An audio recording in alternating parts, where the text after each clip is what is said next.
Hello, Heavenly Lion Convenience, sagot ni Alex Ambrose sa tindahan ng telepono. Kailangan ko ng isang lata ng condoms at 2 pack ng tissue na ay pa-deliver sa kwarto 1,300 at 2 ng Sheraton South River Hotel. Bilis. Nag-drop ang tumawag. Nag-shake ng ulo si Alex. Parang hindi marunong maghanda ang mga tao. Nagbalot siya ng mga kinakailangang bagay, nagsuot ng raincoat, at sumakay sa kanyang electric bike patungo sa Sheraton Hotel sa southern side ng ilog. Alas 9 na ng gabi at malakas ang ulan, basa at marumi agad ang kanyang pantalon at sapatos. Swerte na lang, tuyo pa rin ang kalakal, pero hindi siya pwedeng magtagal, kaya nagmadali siyang papunta sa hotel.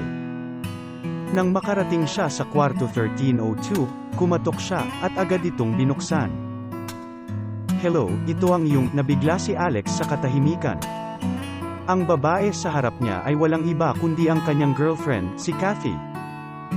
Nakadamit siya ng puting robe, may mahabang, maitim, at basang buhok na nakakalahad sa kanyang balikat. Amoy shower gel at shampoo ang bumungad sa kanyang ilong. Kathy, ano ang ginagawa mo rito? Iniisip pa rin niya ang pangyayari, labis na nabibigla. Ano ang ginagawa mo rito? Tanong ni Kathy. Kumabog ang kanyang puso, at bumalik siya ng bahagya sa loob ng kwarto. Ang kanyang isip ay biglang nagblanka at nagsimulang umikot. Ano bang problema? May isa pang lalaki na lumapit sa pinto, nakasuot ng robe at tsinelas, at agad itong nakilala ni Alex. Ikaw, ganito mo lang yayakapin ang girlfriend ko? Hindi napigilan ni Alex ang galit na bumabalot sa kanya, at lumakad siyang patungo kay Billy, determinadong turuan ito ng leksyon. Huwag!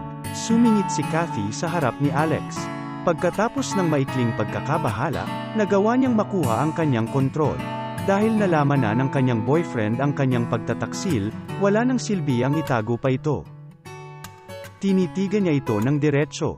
Alex, kailangan nating maghiwalay. Maghiwalay.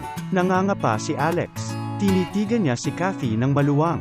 Kathy, mahigit 1 taon na tayong magkasama. Ngayon mo pa ba ako iiwan? Oo. Kailangan nating magkahiwalay.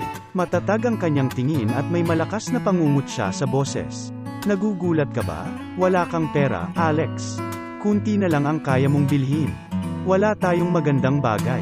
Habang kasama kita, laging tatawanan ako ng mga tao, at iyon ay hindi ang buhay na gusto ko. Mataas ako para mabuhay sa kahirapan na ito. Naging masyado akong mabait noong first year ako, at pinaasa ko ang sarili ko sa isang talunan tulad mo. Niyakap niya ang braso ni Billy at sinabihan si Alex, si Billy ang boyfriend ko ngayon. Simula ngayon, wala na akong pakialam sa iyo. Huwag mo na akong guluhin ulit. Mukhang wala ka ng kwenta ngayon, dating boyfriend. Masamang tingin ni Billy kay Alex na may kasamang pangungut siya. Si Alex, nakatayo doon na may raincoat at may putik sa pantalon at sapatos, pakiramdam niya tama si Kathy. Isang talunan siya. Kinuha ni Billy ang plastic bag mula sa kanyang kamay at kinuha ang lata ng condoms. Iniunat niya ito kay Alex at tumawa sabay sabi, "Nandito ako sa magandang hotel, dinala sa akin ng ex ng girlfriend ko ang condoms. At single ka. Ang bait mo talaga, tumulong ka sa akin." "Bakit ka pa andito?" Pinagsabihan si Alex ni Kathy. Hindi. Maganda na hindi siya nagalit. Baka gusto mong makita siya masaktan. Ano, Kathy? Kailangan bigyan ng babae ang gusto niya, pang-aalipusta ni Billy. Napakasira ng loob si Alex.